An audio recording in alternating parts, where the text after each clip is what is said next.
আলুগুলোতে না এত বেশি লাল ভীষণ সমস্যা হয় গো। সব থেকে ভালো আগে ধুয়ে নিয়ে তারপরে কাটা।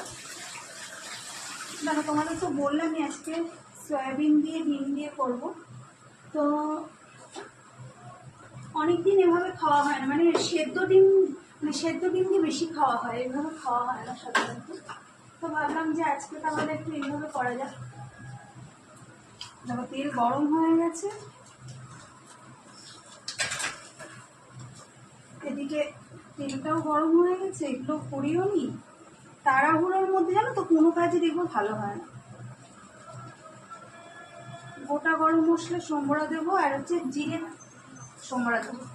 এটা আগে দিয়ে নিই, একটু জিরে দেবো, পেঁয়াজটা ঢেলে দেবো।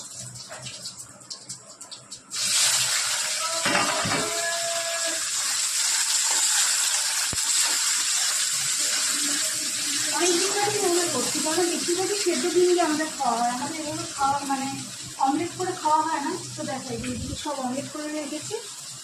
আর এরকম আগের দিন তোমাদের যেটা দেখাচ্ছিলাম না ফ্রিজে, এরকম লঙ্কা এইভাবে রেখে দিয়েছি, কত ভালো আছে প্রত্যেকটা লঙ্কা, একদম সুন্দর রয়েছে। এইভাবে বক্সে আটকে রাখলে না দারুণ থাকে।